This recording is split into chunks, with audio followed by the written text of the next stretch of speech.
Angin sore dari arah pesisir Banten berhembus lembut ketika Jali menapakkan kaki di Terminal Raya, tempat ia mengais rezeki sejak 6 bulan terakhir. Pemuda berusia 22 tahun itu berdiri tegak di pinggir jalur angkot, mengamati hiruk-pikuk kendaraan dengan tatapan tenang namun dalam. Meski berpakaian sederhana, kaos hitam pudar dan celana jeans yang sudah agak robek di lutut, dalam dirinya mengalir darah para jawara tua, warisan dari tanah kelahirannya. Banyak orang memandang Jali sebelah mata, tak tahu bahwa di balik tubuh kurus dan langkah santai itu, tersembunyi kekuatan yang jauh lebih besar dari yang terlihat. Sejak kecil, Jali dididik keras oleh ayahnya untuk hidup mandiri. Ia tumbuh dalam gemblengan silat tradisional Banten, latihan yang dimulai sebelum fajar menyingsing. Di halaman rumah yang penuh pasir dan batu, sang ayah mengajarinya bukan hanya teknik, tapi juga prinsip bahwa kekuatan tidak untuk memamerkan diri, melainkan melindungi mereka yang lemah. Setiap pukulan yang ia terima dalam latihan, setiap jatuhan yang ia rasakan, bukan hanya membentuk tubuhnya, tapi juga membangun tekad di dalam hatinya, tekad untuk tidak pernah tunduk pada kezaliman. Terminal Raya adalah tempat yang keras. Tidak ada yang memberi ruang bagi orang yang lambat atau ragu-ragu. Jali tahu itu sejak hari pertama ia bekerja sebagai kernet angkot jalur Serang, Cikande. Meski begitu, ia selalu menjalankan tugasnya dengan jujur. Ia membantu ibu-ibu mengangkat belanjaan, menenangkan anak kecil yang menangis dalam angkot, bahkan sering menolong pedagang memindahkan dagangan mereka sebelum matahari sepenuhnya terbit. Keberadaannya mulai dikenal, meski hanya sebagai Jali anak Banten yang sopan. Namun di tengah kesibukan terminal, Jali sering merasa ada sesuatu yang mengganjal. Suara bisik-bisik para sopir yang tampak takut, pedagang yang berhenti berbicara setiap kali sekelompok pria bertato lewat, serta pandangan khawatir yang seolah meminta tolong.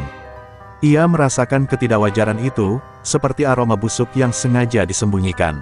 Terminal ini bukan hanya tempat mencari makan, ini tempat bertahan hidup dari ancaman yang tidak bisa diucapkan dengan kata-kata. Sore itu, ketika matahari pelan-pelan tenggelam di balik gedung ruko, Jali melihat seorang sopir tua duduk termenung sambil meremas-remas setir. "Kenapa, Bang?" tanya Jali lembut. Sopir itu hanya menggeleng, tapi mata tuanya berkaca-kaca. "Nggak usah tanya, Li, nanti kamu ikut kena." Kalimat itu membuat dada Jali terasa sesak, seolah ada beban yang tiba-tiba melompat ke pundaknya. Apapun yang terjadi di terminal ini, semua orang tampaknya memilih diam demi keselamatan sendiri. Dalam diam, Jali memandang sekeliling. Ia melihat pedagang gorengan yang buru-buru menutup lapaknya meski masih banyak pembeli. Ia melihat kernet lain yang tiba-tiba bersembunyi di balik angkot.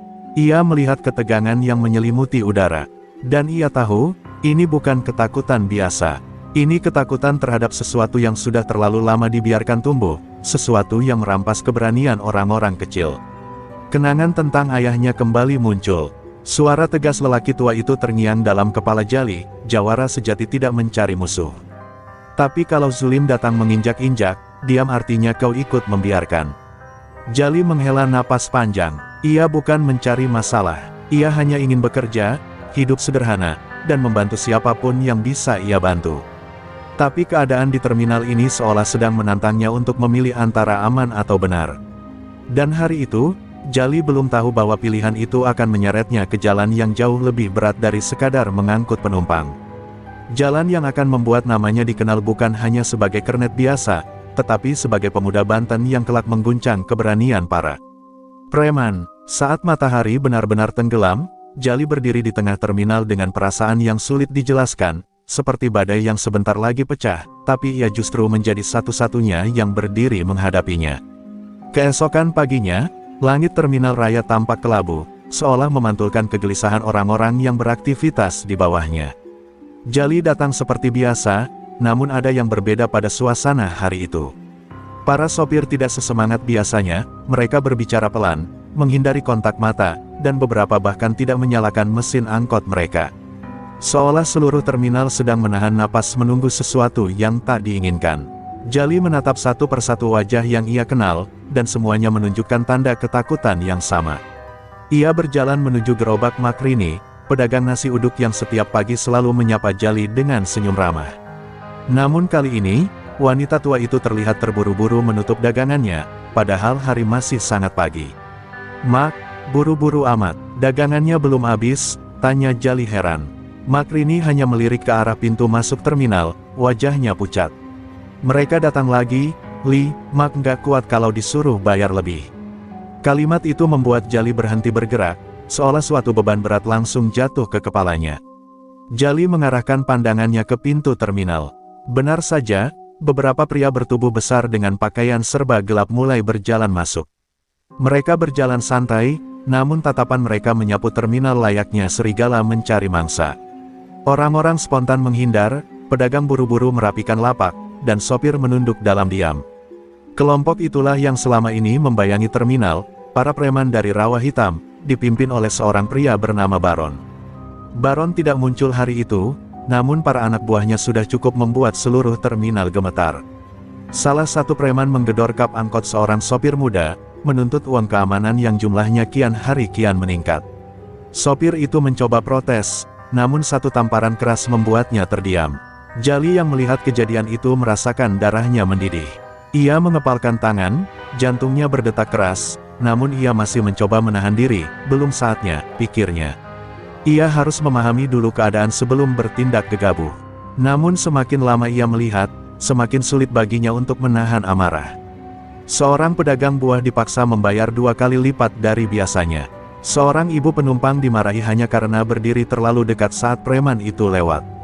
Bahkan anak kecil yang menjual tisu disuruh pergi dengan kasar. Semua itu seperti pukulan beruntun ke hati Jali. Ia tidak mengerti bagaimana terminal yang seharusnya menjadi tempat orang mencari makan bisa berubah menjadi sarang ketakutan semacam ini. Para preman itu mengumpulkan uang hasil pemalakan dalam kantong plastik hitam. Mereka tertawa, saling melempar lelucon seolah semua orang di sekitar adalah boneka tak bernyawa. Dan semua orang hanya bisa diam, takut membalas tatapan, takut bersuara. Jali tegak berdiri di antara kerumunan itu, seperti batu yang menghadang arus deras. Pandangannya tidak bergeming mengikuti langkah para preman, seolah ia sudah memutuskan bahwa ketidakadilan ini tidak bisa dibiarkan lebih lama. Ketika seorang preman menghampiri angkot tempat Jali bekerja sebagai kernet, ia mengetuk kaca dengan kasar sambil berkata, "Kalian tahu aturan. Bayar sekarang." Sopir angkot, Bang Tarwin, menoleh ke Jali dengan wajah hancur. "Jangan bikin ribut, Li, kita bayar saja," bisiknya lirih. Namun di dalam dada Jali, api yang selama ini ia pendam seperti disiram bensin. Ia ingat pesan ayahnya, ingat mata para sopir yang ketakutan, dan ingat bagaimana Makrini menutup dagangan lebih awal karena tidak sanggup membayar. Di momen itu, Jali tahu bahwa ia tidak bisa lagi menunduk seperti yang lain. Ia berdiri dari bangku angkot, menatap preman itu tanpa ragu.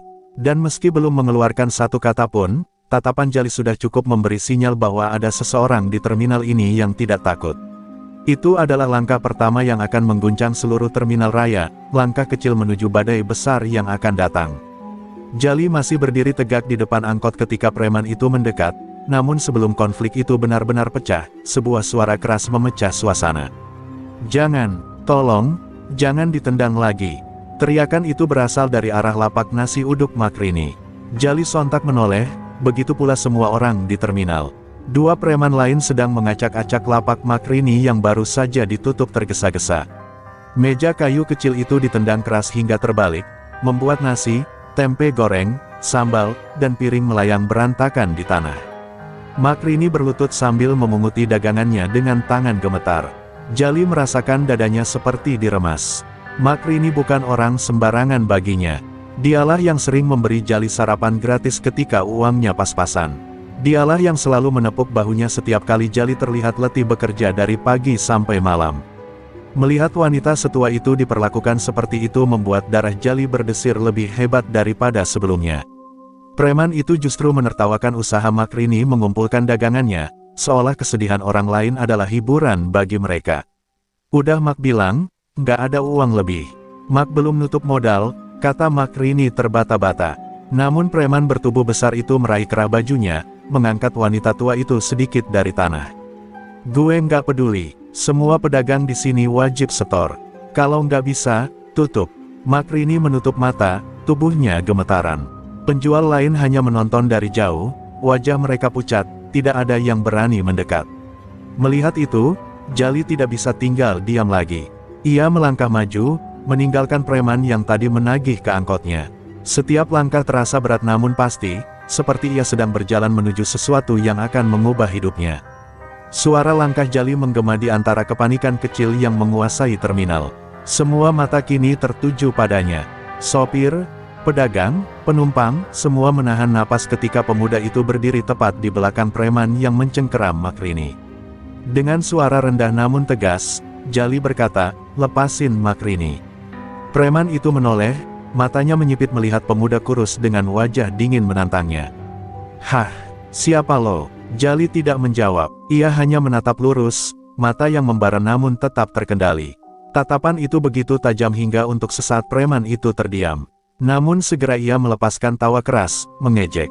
"Ini terminal, bocah. Tempat kita cari makan. Kalau nggak suka, lo bisa gue bikin nyungsep." Makrini memandang Jali dengan takut. "Li, jangan, nanti kamu kenapa-napa," katanya lirih. Tapi Jali hanya menggeleng pelan. "Mak, nggak ada yang boleh nindas Mak begini." Kata-kata itu membuat beberapa orang menelan ludah.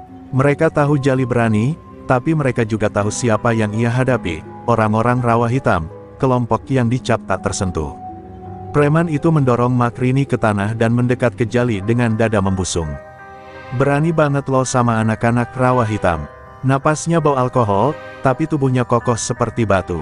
Jali tetap tidak bergerak. Saat preman itu mencoba mendorongnya, Jali menangkap pergelangan tangannya dan menghentikan dorongan itu dengan satu tangan.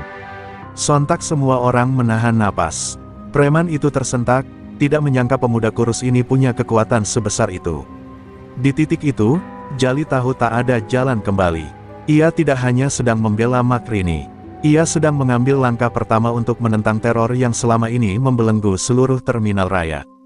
Dan seluruh terminal tahu bahwa apapun yang terjadi setelah hari itu, semuanya tidak akan pernah sama lagi. Saat tangan Jali menggenggam kuat pergelangan preman itu, waktu seolah melambat. Preman itu meronta, terkejut karena pegangan Jali sama sekali tidak mudah dilepas. Suasana terminal mendadak hening, hanya terdengar napas orang-orang yang menahan ketakutan. Dalam ketegangan itu, tiba-tiba kenangan lama muncul di benak Jali, kenangan yang selama ini menjadi pondasi dirinya. Ingatan tentang ayahnya, seorang pendekar kampung yang disegani, mengalir begitu jelas, seakan sedang berdiri tepat di sampingnya. Ia teringat pagi-pagi di kampung, ketika matahari belum terbit dan udara masih menggigit kulit.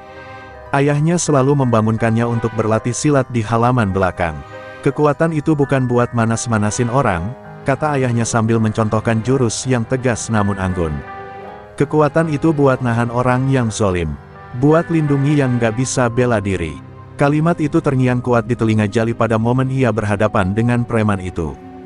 Jali juga ingat bagaimana ayahnya meninggal, bukan karena penyakit atau usia, tapi ketika membela warga kampung yang diperas kelompok kriminal. Ayahnya bukan mencari masalah, tapi masalah datang kepadanya karena ia menolak diam. "Kalau kau lihat orang tak berdaya ditindas dan kau berpaling, berarti kau ikut menindas," ucap ayahnya di malam terakhir sebelum ia pergi untuk menghadang para pelaku. Kata-kata itu seperti diwariskan kepada Jali sebagai janji yang tak pernah disampaikan secara formal, namun tertanam dalam sejak kecil.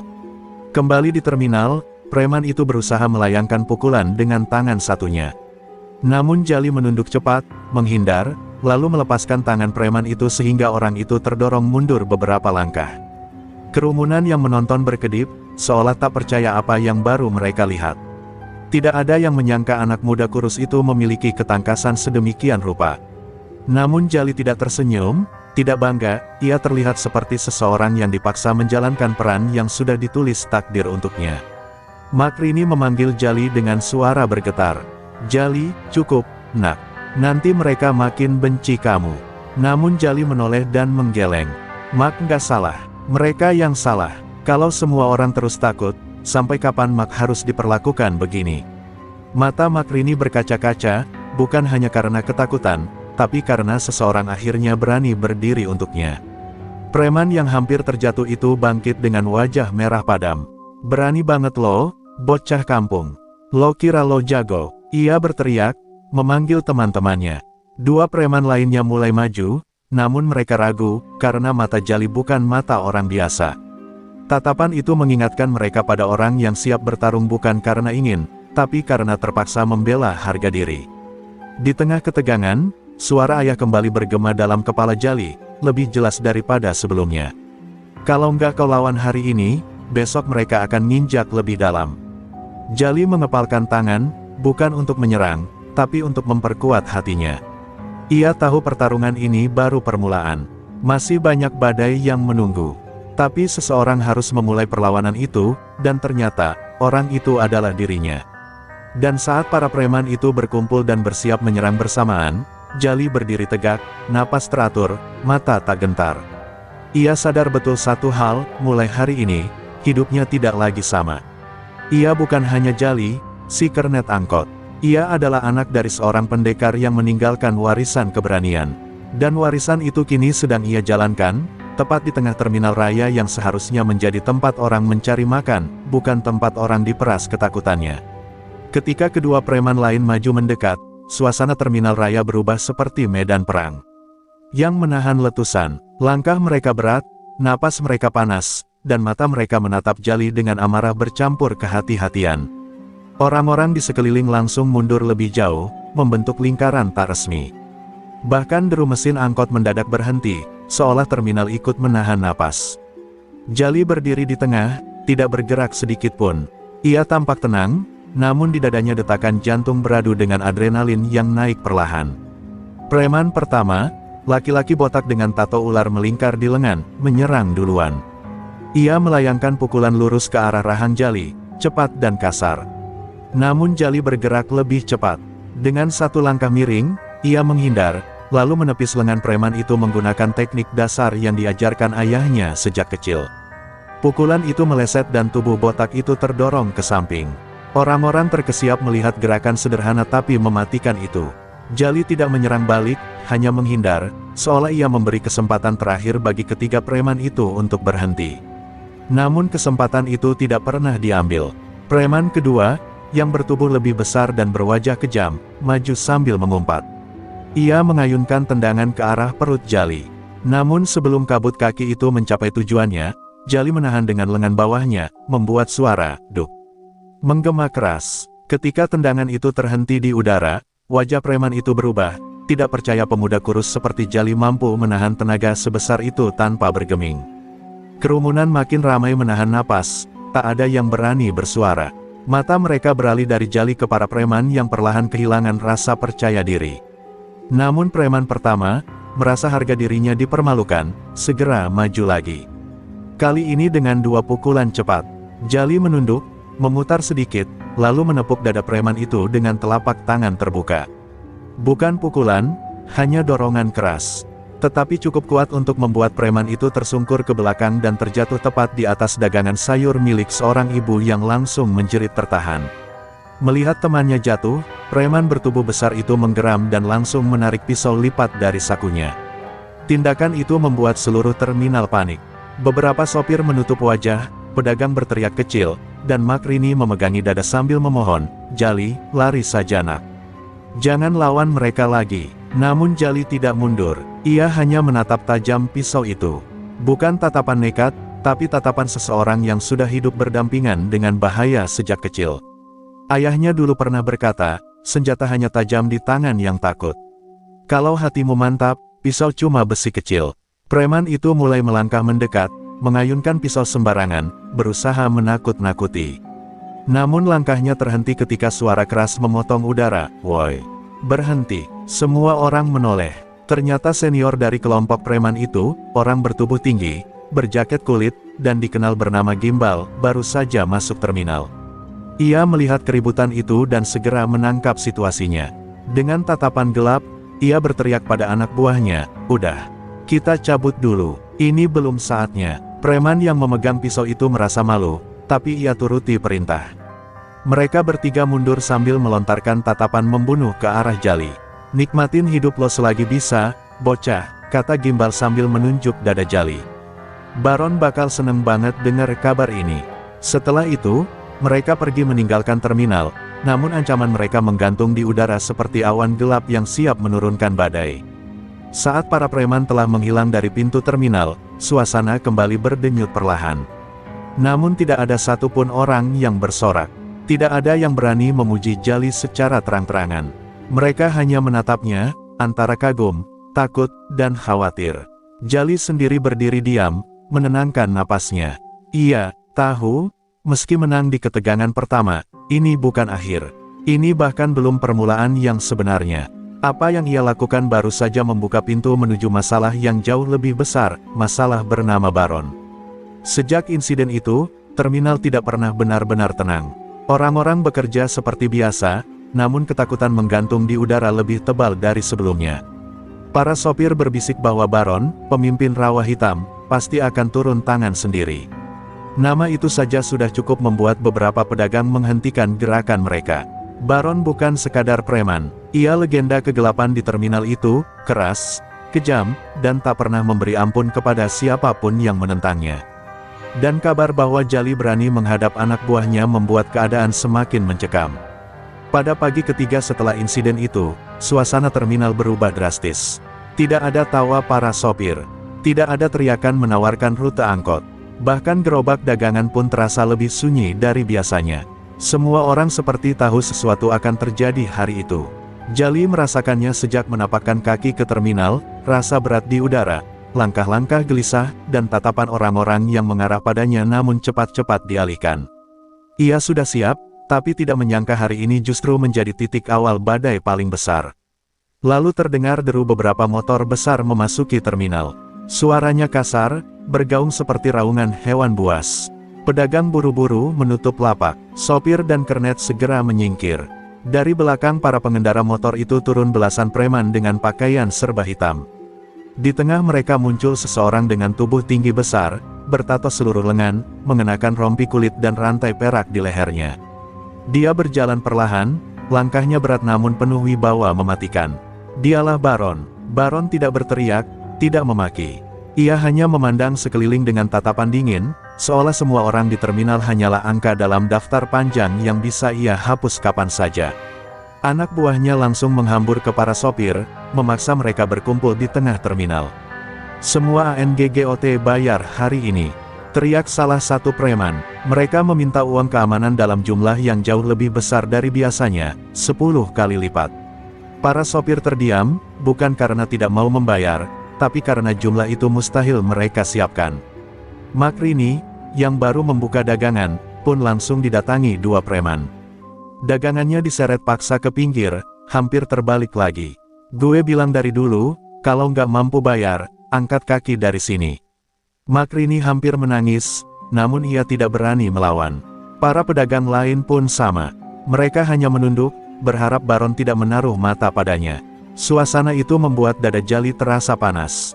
Inilah hari yang ia takutkan. Hari ketika rawa hitam menunjukkan taring sepenuhnya. Jali berdiri di dekat angkotnya sambil mengepalkan tangan. Ia berniat menghindari konfrontasi hari itu, tapi melihat Makrini kembali diperlakukan seperti sampah, ia tahu ia tidak bisa mundur lagi. Dan takdir sepertinya memang tidak memberinya pilihan. Karena beberapa detik kemudian, tatapan Baron akhirnya berhenti tepat pada dirinya. Tatapan yang dalam dan tajam, seperti singa yang baru menemukan mangsa paling menjanjikan. Baron memberi isyarat ke anak buahnya untuk mendekati Jali. Seorang preman menghampiri Jali dan menepuk dadanya dengan kasar. "Lo yang namanya Jali, kan? Bocah yang kemarin cari mati itu?" tanya preman itu sambil menyeringai. Jali tidak menjawab, ia hanya menatap lurus, menahan gejolak dalam dirinya agar tetap tenang. Preman itu mendorongnya sekali lagi, lebih keras. "Lo bikin bos kita marah besar. Dan sekarang, lo bakal bayar." Namun sebelum preman itu bisa menyentuhnya lagi, Baron sendiri melangkah maju, berdiri tepat di depan Jali. Baron menatap Jali, dari atas ke bawah. Ia tidak tersenyum, tidak bicara dalam nada marah. Justru yang keluar adalah suara rendah dan sangat tenang, jenis suara yang lebih menakutkan dari teriakan. "Gue denger lo berani sentuh anak-anak gue," katanya. "Gue nggak suka orang baru sok jagoan di wilayah gue." Baron lalu mendekat sedikit, jaraknya hanya sejengkal dari wajah Jali. "Jadi sekarang gue mau lihat, seberapa besar nyali anak Banten ini."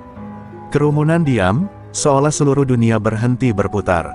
Di hadapan Baron, Jali sadar satu hal, inilah saat ketika ia harus memilih antara tunduk, atau menjadi seseorang yang akan dikenang oleh seluruh terminal raya.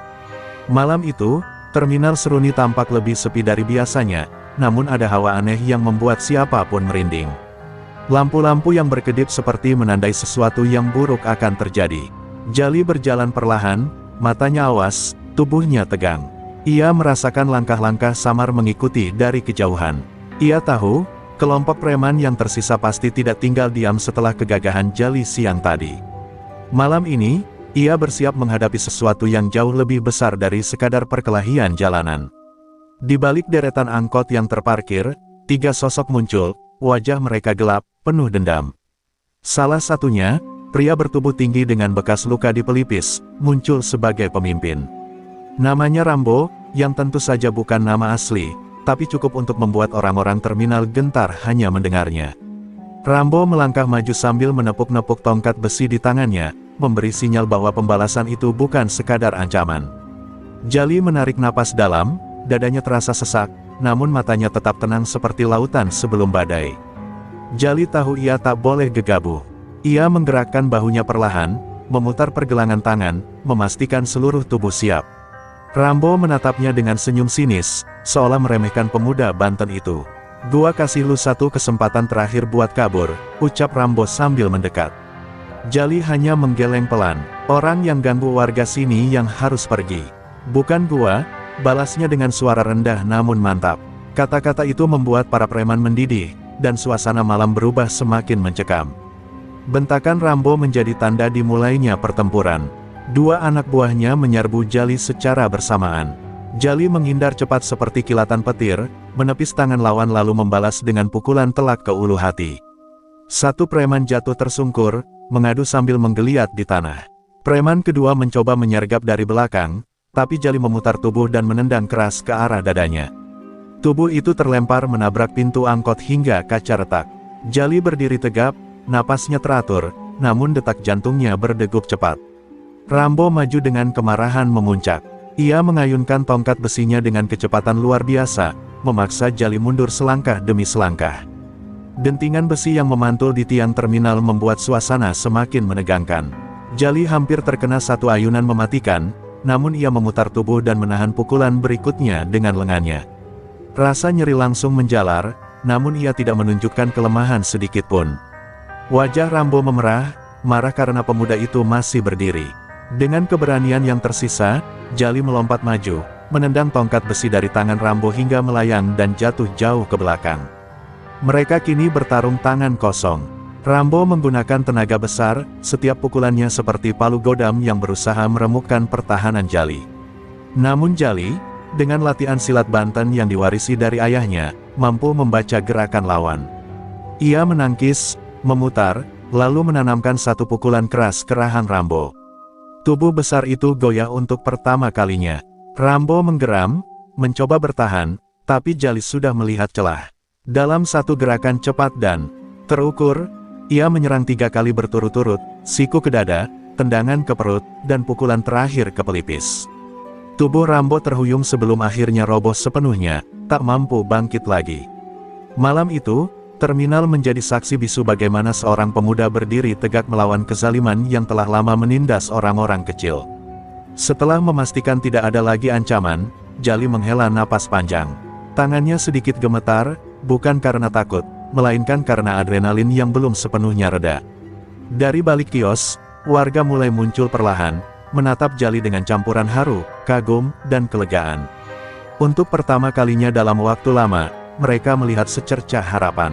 Dan Jali, meski tubuhnya penuh bekas pukulan, berdiri dengan bangga, karena malam itu, ia telah membuat sebuah keputusan penting. Ia tidak hanya melindungi dirinya sendiri, tetapi seluruh terminal Seruni. Kemenangan Jali atas Rambo malam itu menjadi cerita yang menyebar cepat di seluruh terminal Seruni. Namun, di balik tepuk tangan warga dan rasa lega yang mulai tumbuh, tersimpan sebuah ancaman besar yang tidak disadari siapapun. Di sudut terminal, seorang pria berjaket hitam mengamati semua yang terjadi tanpa mengeluarkan sepatah kata pun. Tatapan matanya tajam, dingin, dan penuh perhitungan.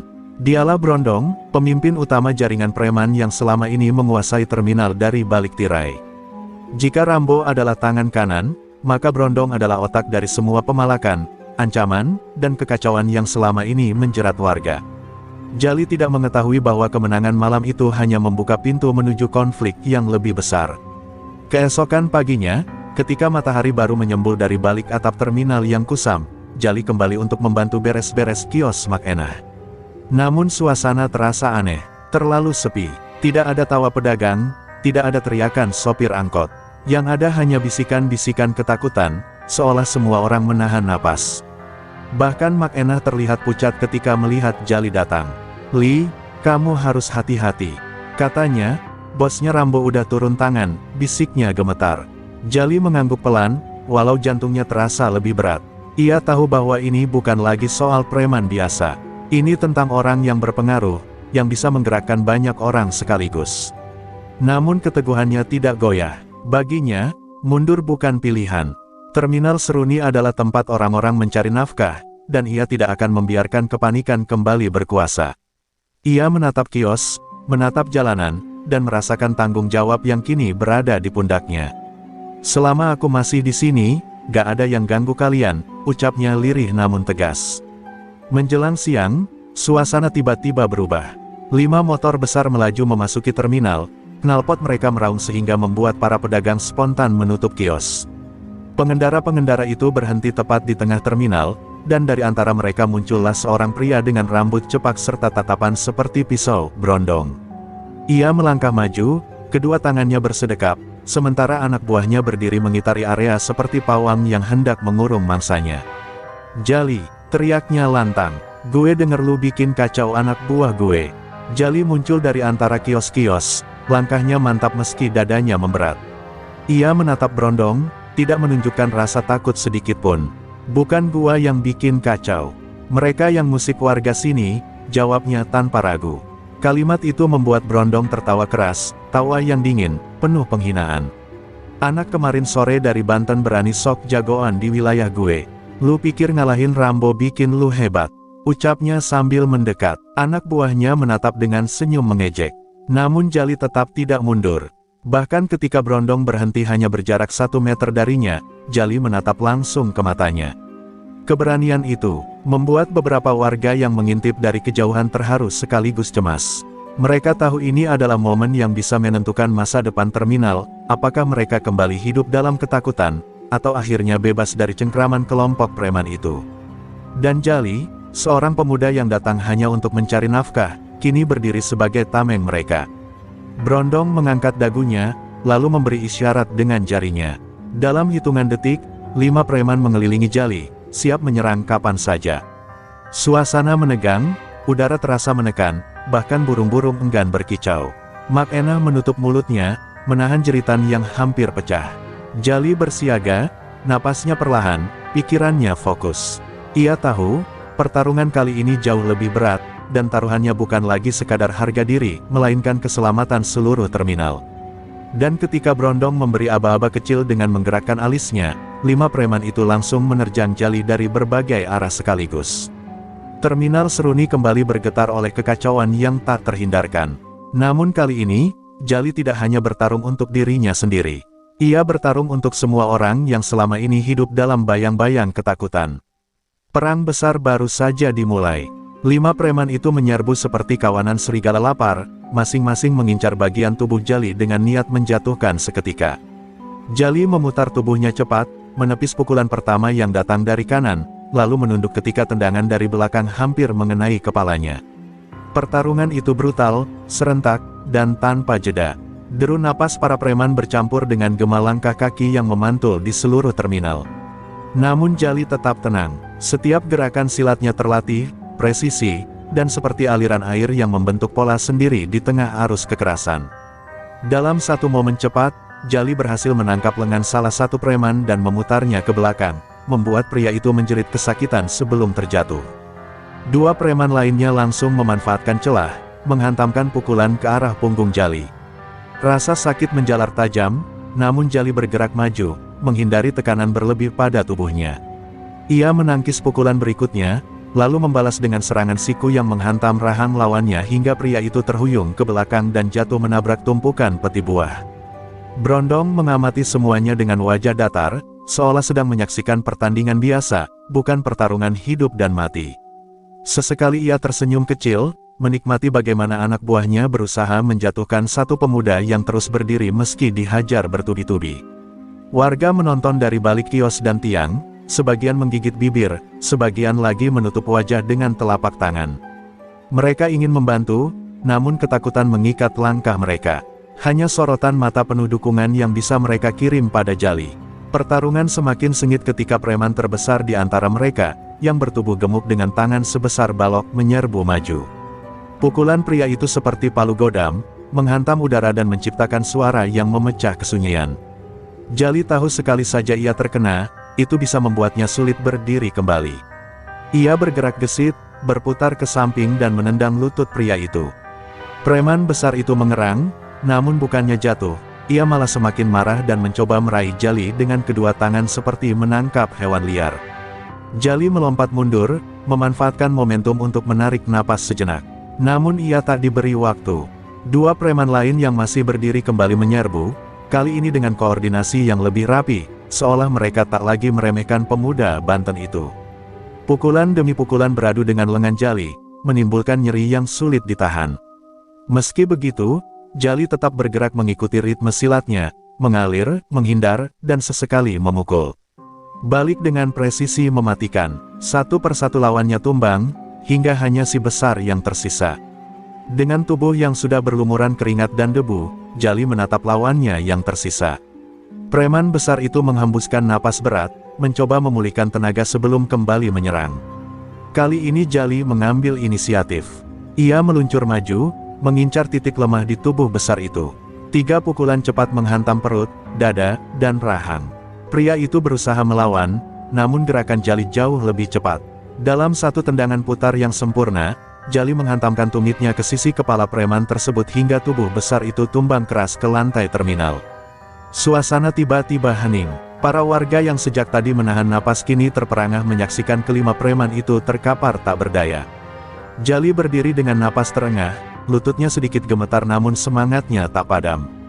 Brondong melangkah maju perlahan, ekspresinya tidak lagi datar. Ada kemarahan, ada kejengkelan, namun yang paling jelas adalah rasa tersinggung, karena seorang pemuda telah meruntuhkan wibawanya di depan mata banyak orang. Tanpa berkata apapun, Brondong berhadapan langsung dengan Jali. Udara di antara mereka seolah membeku, dan warga mulai merasakan ketegangan yang lebih besar dari sebelumnya. Jali menatap mata pemimpin preman itu dengan keberanian yang sama seperti sejak awal. Pertarungan sesungguhnya, yang selama ini hanya menunggu momen, kini berada tepat di depan mata. Dan terminal kembali menjadi arena takdir bagi seorang pemuda Banten yang berani menantang ketidakadilan. Keheningan yang tercipta setelah tumbangnya 5 preman itu terasa tidak wajar, seperti ketenangan palsu sebelum badai besar menerjang. Warga yang mengintip dari balik kios kini benar-benar membeku, menyadari bahwa pertarungan sebenarnya belum dimulai. Brondong, pemimpin utama yang selama ini menguasai terminal Seruni, melangkah maju dengan langkah perlahan namun penuh wibawa gelap. Sepatunya bergesek dengan aspal, menciptakan bunyi yang seolah menegaskan bahwa dialah ancaman terbesar yang pernah dihadapi Jali. Sorot matanya tajam, dingin, dan lebih mematikan dari pandangan hewan buas. Jali mencoba mengatur napasnya, tubuhnya sudah penuh memar, lengan kirinya terasa berat, dan tulang rusuknya perih setiap kali ia menarik udara. Namun tatapannya tetap teguh menatap Brondong. Ia tahu bahwa tidak ada jalan kembali. Semua yang terjadi sudah membawa dirinya ke titik ini, pertarungan antara keberanian melawan keserakahan, antara seorang pemuda yang ingin melindungi warga melawan seorang penguasa gelap yang merasa wilayahnya dirongrong. Jali mengencangkan kedua tinjunya, walau sedikit gemetar. Brondong berhenti hanya beberapa langkah di depan Jali. Senyum dingin terbit di wajahnya, senyum yang menyiratkan kesombongan dan keyakinan bahwa ia akan mengakhiri semuanya dalam hitungan menit. Lu pikir ngalahin anak buah gue bikin lu jadi pahlawan? Suaranya datar namun menusuk. Di tempat ini, cuma ada satu yang berkuasa. Dan itu jelas bukan lu. Ucapan itu membuat beberapa warga menutup mulut, takut pertumpahan darah yang lebih besar akan terjadi. Tanpa memberi waktu untuk membalas, Brondong langsung menyerang. Gerakannya cepat, jauh lebih cepat dari yang Jali perkirakan. Sebuah pukulan keras menghantam lengan Jali yang mengangkat untuk menangkis, membuat lengannya mati rasa seketika. Serangan berikutnya menyusul, menargetkan rahang, dada, dan perut. Jali berusaha menghindar, namun dua pukulan mengenai tubuhnya dan mendorongnya mundur beberapa langkah. Getaran rasa sakit menjalar, membuat pandangannya sedikit berkunang. Namun Jali bukan pemuda yang mudah tumbang. Ia merasakan tanah di bawah kakinya, mengingat latihan silat dari almarhum ayahnya, pelajaran bahwa kekuatan bukan hanya dari otot, tapi dari ketenangan hati. Ketika Brondong menyerang lagi dengan tendangan keras, Jali memutar tubuh dan menahan benturan dengan posisi kuda-kuda yang kokoh. Lalu ia membalas dengan pukulan siku yang menghantam tepat ke tulang rusuk Brondong. Kali ini, sang pemimpin preman yang terhuyung ke belakang. Brondong menggeram marah, seperti binatang yang merasa dihina. Ia menyerang lagi, lebih brutal, lebih cepat.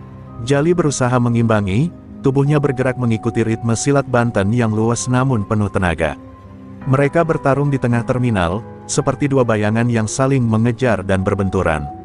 Suara pukulan, desahan napas, dan gesekan kaki menciptakan irama mengerikan yang membuat warga hanya bisa menonton tanpa berani berkedip. Satu pukulan keras Jali menghantam dagu Brondong, membuat pria itu terpaksa mundur beberapa langkah. Namun serangan balasan datang dari Brondong yang mendorong Jali hingga terjatuh ke tanah. Jali tersungkur, rasa sakit menyalak dari tulang-tulangnya. Brondong berjalan perlahan mendekat, seperti seorang algojo yang hendak menjatuhkan vonis terakhir. Dengan napas berat, Jali memaksakan diri bangkit kembali, meski lututnya gemetar hebat. Matanya tetap menatap lurus, menunjukkan bahwa ia belum menyerah. Melihat keberanian yang tak padam itu, Brondong justru semakin marah. "Lu bener-bener minta mati," katanya sambil mengangkat tangan untuk serangan terakhir. Warga yang menonton menahan napas, sebagian menutup mata, tidak sanggup melihat bagaimana akhir pertarungan itu. Namun tepat ketika pukulan Brondong meluncur, sesuatu dalam diri Jali tiba-tiba menyala, sebuah tekad yang bukan lagi hanya miliknya, tetapi milik semua warga yang ingin bebas. Dan di detik itu, Jali memutuskan, ia tidak hanya akan bertahan, ia akan melawan sampai titik darah penghabisan. Pukulan Brondong meluncur seperti petir, mengincar wajah Jali yang sudah lelah dan hampir tak mampu berdiri. Namun dalam sekejap, Jali menunduk, membiarkan angin pukulan itu lewat hanya beberapa sentimeter dari kepalanya. Dengan sisa tenaga yang tersisa, ia memutar tubuh dan menghantamkan lututnya ke perut Brondong. Dentuman keras terdengar, Brondong terkejut, langkahnya goyah. Jali tahu ini bukan pukulan yang cukup untuk menjatuhkannya, tetapi cukup untuk membuat pemimpin preman itu kehilangan keseimbangan. Dan itu adalah kesempatan emas yang sangat jarang muncul. Akan tetapi, Jali tidak lagi memiliki tenaga sebanyak tadi. Napasnya tersengal, pandangannya berbayang, lututnya terasa seperti batu yang retak. Ketika Brondong kembali menyerbu dengan amarah memuncak, Jali berhasil menahan satu pukulan, namun pukulan kedua menghantam pelipisnya keras sekali. Dunia seakan berputar, tubuh Jali terhempas ke tanah dengan suara berat. Warga yang melihat kejadian itu langsung berteriak histeris, sebagian berlari ke arah belakang kios, sebagian lagi menahan tangis karena takut melihat apa yang akan terjadi selanjutnya. Brondong mendekat dengan langkah pelan, penuh kesombongan gelap. Tangannya menyeka darah di sudut bibirnya sambil menatap Jali yang berusaha bangkit namun jatuh kembali. "Udah Gewe bilang, bukan level lu lawan Gewe," ucapnya sambil tertawa kecil. Ia mengangkat kakinya, siap menendang wajah Jali yang tak berdaya. Di titik itu, batas kesabaran warga terminal Seruni pecah. Mereka sudah terlalu lama melihat kekerasan, terlalu lama hidup di bawah ancaman, dan hari ini, melihat Jali yang mati-matian melindungi mereka, sesuatu dalam diri mereka meledak. "Tahan dia!" teriak seorang pedagang buah sambil melempar peti kayu ke arah Brondong. Dua pemuda sopir angkot ikut berlari mendekat, mendorong tubuh Brondong menjauh dari Jali. Beberapa ibu-ibu berteriak sambil melempar sandal, botol air, bahkan sapu ke arah para preman yang tersisa. Teriakan, "Cukup!" menggema memenuhi terminal. Suasana berubah kacau, namun untuk pertama kalinya, kekacauan itu memihak pada warga, bukan preman. Brondong terkejut, amat sangat terkejut. Selama ini warga selalu diam, tunduk, tak berani melawan. Namun sekarang mereka berubah menjadi gelombang kemarahan yang tak bisa ditahan. Anak buah yang masih tersisa mencoba menghentikan warga, tetapi jumlah mereka kalah jauh. Beberapa sopir angkot memukul balik, pedagang sayur melempar keranjang, bahkan kakek tua penjaga toilet pun ikut mengayunkan tongkatnya. Terminal Seruni berubah menjadi arena pembebasan yang tak bisa dibendung lagi. Melihat warga bangkit, Jali menemukan kembali secercah kekuatan di dalam dirinya. Ia memaksakan tubuhnya berdiri, meski terasa seperti mengangkat gunung. Warga yang melihatnya memberi jalan. Jali berjalan terlatih namun mantap, matanya menatap Brondong yang mulai mundur beberapa langkah, tidak siap menghadapi kenyataan bahwa kekuasaannya runtuh dalam hitungan menit. Di belakangnya, warga berdiri bersatu, seolah menjadi benteng hidup bagi Jali. Dengan suara serak namun tegas, Jali berkata, "Ini terminal warga. Bukan tempat lu sembarangan semena-mena." Kalimat itu membuat seluruh warga bersorak lantang, memenuhi udara dengan keberanian yang belum pernah terdengar sebelumnya. Brondong menatap sekeliling, dikelilingi tatapan penuh kemarahan dan keberanian yang tak pernah ia bayangkan. Untuk pertama kalinya, pemimpin preman itu tampak seperti orang yang kalah. Dan Jali, meski tubuhnya penuh luka dan darah, berdiri sebagai simbol perlawanan yang menyatukan seluruh terminal Seruni. Pertempuran telah berubah menjadi sebuah gerakan. Dan warga kini bukan lagi korban. Mereka adalah kekuatan. Setelah warga bangkit dan berhasil memojokkan Brondong, suasana di terminal Seruni berubah drastis. Bukan lagi tempat yang dipenuhi ketakutan, melainkan tempat yang menggema dengan keberanian dan kemarahan terpendam selama bertahun-tahun. Namun di balik sorakan kemenangan, Jali merasa lututnya mulai lemas. Tubuhnya bergetar hebat karena menahan rasa sakit yang menumpuk. Makena segera menghampirinya dan menopang lengannya, wajahnya penuh kecemasan. "Ya Allah, Li, badan kamu penuh luka," bisiknya dengan suara gemetar. Tapi Jali hanya menggeleng pelan, matanya tetap mengawasi Brondong yang masih mencoba berdiri. Brondong, meski terpojok, belum mau menyerah. Dengan napas berat dan tubuh berlumuran debu, ia mengacungkan jari ke arah warga. "Lu semua nyerang gue bareng-bareng. Dasar pengecut," teriaknya. Suaranya pecah, lebih seperti teriakan dari seseorang yang sadar kekuasaannya runtuh seketika. Namun berbeda dari biasanya, tidak satu pun warga mundur. Mereka berdiri tegak, menunjukkan bahwa tidak ada lagi rasa takut terhadap penguasa bayangan yang dulu membuat mereka tak berani bersuara. Ketika Brondong berusaha kabur, dua sopir angkot langsung menahan dan mendorongnya ke tengah kerumunan. "Nggak ada lagi lari dari tanggung jawab," teriak salah satu dari mereka. Brondong terjatuh, wajahnya memucat. Ia baru kali ini melihat warga terminal bersatu dalam bentuk yang begitu tegas. Dan di antara semua tatapan itu, tatapan Jali adalah yang paling menghantamnya. Pemuda itu berdiri meski hampir rubuh, tapi sorot matanya tegas, tajam, dan tak tergoyahkan. Tiba-tiba suara sirene polisi terdengar dari jauh, mendekat dengan cepat. Warga spontan menyingkir sedikit, namun tidak satu pun dari mereka terlihat gentar. Dua mobil patroli berhenti tepat di depan terminal. Para petugas keluar terburu-buru, kaget melihat kondisi terminal yang berantakan dan para preman yang terkapar. Salah satu polisi, seorang perwira muda, melangkah maju. "Siapa yang mulai semua ini?" tanyanya tegas. Semua warga serempak menunjuk ke Brondong dan gengnya yang tergeletak. "Lemah." Brondong mencoba membela diri. "Mereka semua yang nyerang duluan," teriaknya dengan nada panik. Namun perwira itu hanya melirik sekilas, lalu menatap warga. "Benar begitu?" tanyanya. Seorang bapak pedagang kopi maju selangkah sambil berkata lantang, "Pak, kami sudah lama dipalak, diancam." Anak buah bapak itu, ia menunjuk Brondong, meresahkan bertahun-tahun. "Hari ini mereka nyerang pemuda ini yang cuma mau bantu kami." Warga lainnya mengangguk, beberapa bahkan ikut menambahkan cerita tentang pemalakan yang mereka alami. Petugas itu menatap Jali yang berdiri terguncang tapi tetap tegap. "Kamu yang dilaporkan melawan mereka?" tanyanya hati-hati. Jali mengangguk pelan. "Saya cuma bela warga, Pak. Mereka yang mulai duluan." Perwira itu memandang luka-luka di tubuh Jali dan kelima preman yang terkapar, lalu menatap Brondong yang gemetar. Wajar bila semua petugas segera memahami situasinya. "Tangkap mereka semua," perintah sang perwira tanpa ragu. Beberapa polisi langsung bergerak memborgol Brondong dan sisa preman yang mampu berdiri. Ketika Brondong diangkat ke mobil, ia masih berteriak, namun suaranya tidak lagi menakutkan.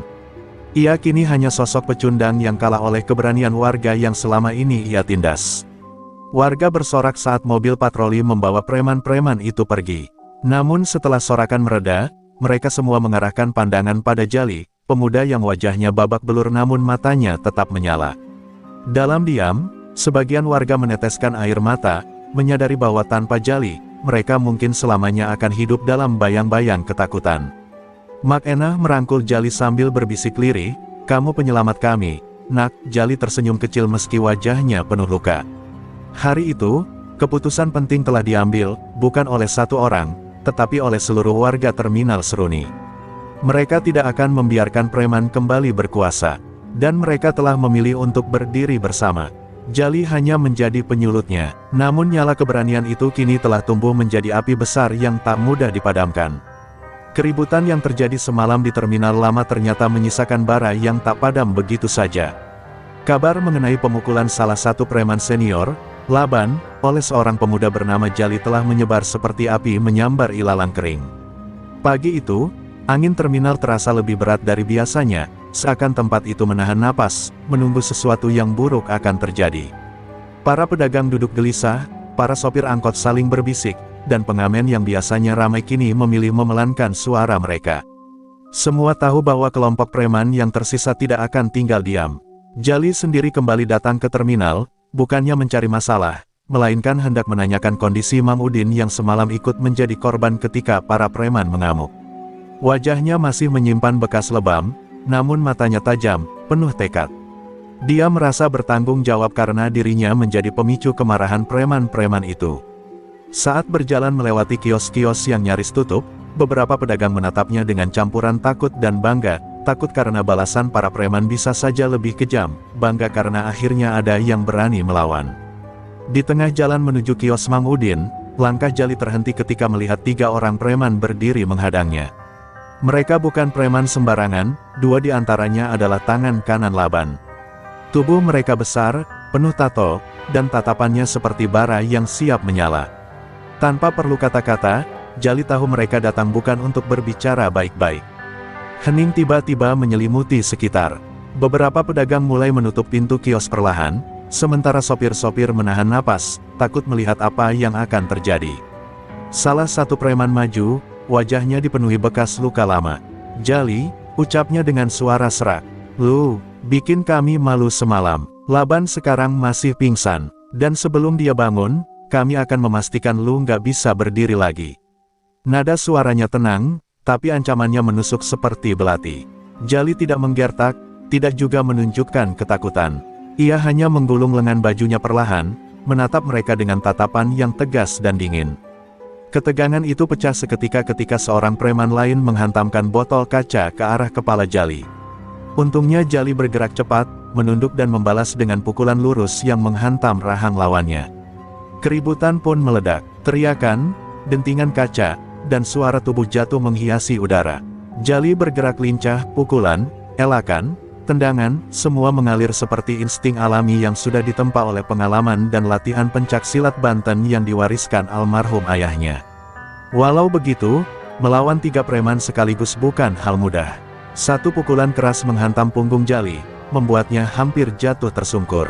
Namun di detik terakhir, ia berputar dan menendang lutut lawannya hingga terdengar bunyi retakan.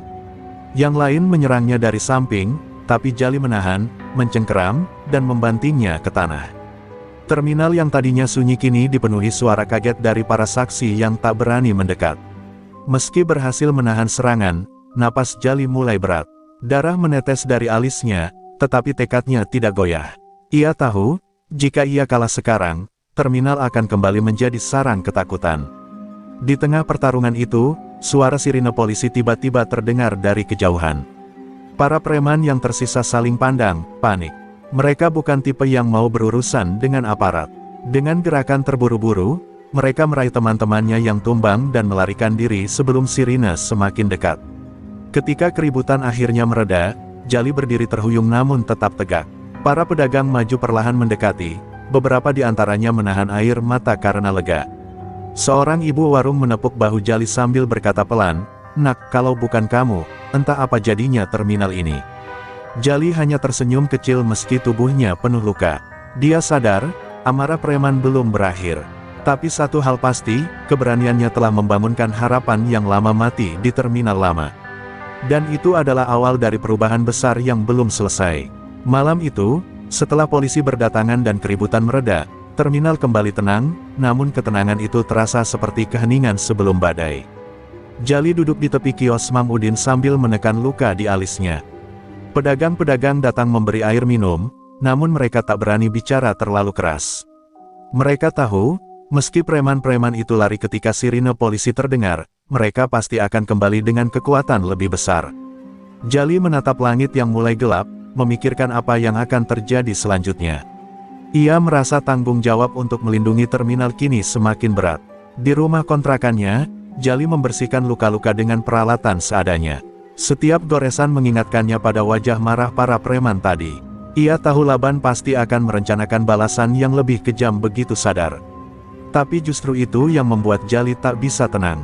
Bukan karena takut pada ancaman, melainkan karena seluruh pedagang kecil dan warga sekitar terminal bisa saja menjadi korban. Semakin ia memikirkan hal itu, semakin hatinya mendidih. Baginya, terminal bukan sekadar tempat singgah, itu tempat mencari nafkah banyak orang yang tiap hari berjuang untuk hidup. Di sisi lain kota, di sebuah rumah kosong yang dijadikan markas sementara, Laban akhirnya sadar. Wajahnya dipenuhi perban dan amarah yang menggelegak. Tangan kanannya mengepal hingga urat-uratnya menonjol. Anak itu harus dihancurkan, geramnya sambil menatap para anak buahnya. Suasana ruangan dipenuhi ketegangan. Beberapa preman, yang babak belur akibat pertarungan siang tadi menunduk, malu sekaligus geram. Laban mengeluarkan satu nama, preman paling ditakuti di wilayah itu, Rengo. Jika Rengo turun tangan, artinya pembalasan akan jauh lebih brutal. Sementara itu, di terminal, para pedagang berkumpul membicarakan kemungkinan buruk yang akan datang. Wajah mereka dipenuhi keresahan. Mang Udin, meski masih lemah, memaksa diri turun ke lapak hanya untuk menunjukkan bahwa ia tidak takut. Kita nggak boleh terus dibayang-bayangi mereka, katanya, suaranya parau namun tegas. Beberapa pedagang mengangguk, namun sebagian lain tampak ragu. Mereka tahu menantang para preman sama saja mengundang bahaya besar. Tapi bayangan keberanian Jali pagi tadi membuat mereka merasa tak sepenuhnya tak berdaya. Ketika Jali kembali ke terminal keesokan harinya, ia melihat semua orang berkumpul, membahas masa depan tempat itu. Mereka menatapnya dengan pandangan penuh harapan, seolah dialah tameng yang mereka tunggu selama ini. Jali terdiam sejenak, tidak menyangka dirinya akan menjadi simbol perlawanan. Dalam hatinya, ada keraguan, ia hanyalah pemuda biasa, bukan pahlawan. Tapi melihat wajah-wajah yang memohon perlindungan, Jali akhirnya berkata pelan namun tegas, "Saya nggak bakal ninggalin kalian." Namun keputusan itu berarti ia harus siap menghadapi badai yang akan datang. Dan badai itu tiba lebih cepat dari yang ia duga. Menjelang sore, sebuah motor gede berhenti di pintu masuk terminal. Dari atasnya turun seorang pria bertubuh besar, berotot, dengan tatapan yang dingin dan penuh ancaman. Para pedagang langsung ciut, beberapa mundur beberapa langkah. Pria itu tidak berteriak, ia hanya menyapu terminal dengan tatapan menghina, seolah menilai semua yang ada di depannya tak lebih dari sampah. Pria itu akhirnya berhenti tepat di depan Jali. Tanpa memperkenalkan diri, ia hanya menyeringai dan berkata dengan suara rendah, "Gue dengar lu bikin masalah sama orang-orang gue." Ketika mata mereka bertemu, Jali bisa merasakan aura ganas yang berbeda dari preman-preman sebelumnya. Ini bukan sekadar anak buah Laban. Ini adalah Rengo, orang yang bahkan polisi enggan berurusan dengannya. Keheningan menyelimuti terminal. Dalam momen itu, Jali tahu bahwa pertempuran kali ini bukan hanya soal melawan preman. Ini adalah pertarungan tentang masa depan terminal, masa depan orang-orang yang ia sayangi, dan mungkin juga masa depannya sendiri. Dan petang itu, angin terminal terasa lebih dingin, seolah ikut menunggu ledakan besar yang tinggal menghitung waktu. Begitu Rengo berdiri di hadapan Jali, suasana terminal seolah membeku. Tak ada suara klakson angkot, tak ada teriakan pedagang, bahkan burung-burung yang biasa hinggap di kabel terminal pun seakan menahan kicau mereka. Jali menatap tajam pria besar itu, mencoba mengukur seberapa bahaya dirinya. Tubuh Rengo menjulang, otot-ototnya tampak seperti terbuat dari baja, dan kedua matanya memancarkan aura kejam yang tak perlu dijelaskan. Namun Jali tak mundur selangkah pun. Baginya, rasa takut tidak boleh terlihat, karena ketakutan hanya akan memberi kekuatan bagi orang seperti Rengo. Rengo mengangkat dagu sedikit, memandangi Jali dari ujung kepala sampai kaki seperti sedang menilai barang dagangan. "Lu yang bikin Laban tumbang?" tanyanya pelan, namun suaranya menggetarkan dada semua orang yang mendengarnya. Jali menjawab singkat, "Kalau iya, kenapa?" Rengo tersenyum miring, senyum yang lebih mirip ancaman daripada ekspresi ramah. Bagus, gue jadi makin semangat. Tanpa aba-aba, ia mengayunkan pukulan kuat, cepat, dan penuh tenaga. Jali terpaksa melompat mundur untuk menghindarinya. Benturan pukulan itu ke dinding kios menghasilkan suara keras yang membuat debu beterbangan. Serangan pertama itu menandakan dimulainya pertarungan paling brutal yang pernah terjadi di terminal lama. Jali mencoba membaca pola gerak Rengo, tapi pria itu terlalu cepat untuk ukuran tubuh sebesar itu. Tendangan Rengo menghantam udara hanya beberapa milimeter dari rusuk Jali, dan jika masuk, mungkin akan mematahkan tulangnya. Jali membalas dengan pukulan cepat di bagian perut lawannya, namun hanya membuat Rengo mundur sedikit. Jali terkejut, pukulan itu seharusnya cukup kuat menjatuhkan preman normal, tapi bagi Rengo, itu tak lebih dari gigitan nyamuk. Kerumunan yang menonton mulai gelisah. Beberapa pedagang menutup mulut mereka dengan tangan, takut melihat Jali dipukuli habis-habisan. Mang Udin menatap dengan mata berkaca-kaca, sementara beberapa sopir angkot mulai berdoa pelan. Mereka ingin membantu, tapi mereka tahu ini bukan pertarungan yang bisa dicampuri sembarangan. Jika mereka ikut terlibat, kehancuran terminal akan menjadi lebih parah, dan Rengo akan menganggap mereka semua sebagai musuh. Semua hanya bisa berharap Jali cukup kuat menahan serangan gila itu. Jali akhirnya berhasil menemukan celah ketika Rengo mencoba menangkapnya dengan gerakan tangan besar seperti penjepit baja. Jali merunduk cepat dan menghantamkan sikut ke tulang rusuk lawannya. Untuk pertama kalinya, Rengo mengerang kesakitan dan mundur 2 langkah. Itu memberi sedikit harapan bagi kerumunan. Tapi harapan itu hanya bertahan sebentar, karena Rengo kembali maju dengan kemarahan yang meningkat. Ia meraih bahu Jali, mengangkatnya, dan membantingnya ke tanah dengan kekuatan luar biasa. Suara tubuh Jali menghantam lantai terminal membuat semua orang menjerit. Meski tubuhnya terasa remuk, Jali memaksa dirinya bangkit. Ia teringat wajah-wajah pedagang yang memohon perlindungan, terminal yang sudah lama dikendalikan ketakutan, dan ayahnya yang selalu berkata, anak Banten itu harus berani berdiri meski sendirian. Dengan nafas terengah, Jali berdiri kembali dan menatap Rengo dengan tekad yang sama sekali tidak goyah. Matanya menunjukkan bahwa ia belum menyerah, bahkan ketika tubuhnya sudah hampir tidak sanggup. Rengo terlihat sedikit terkejut melihat Jali bangkit lagi.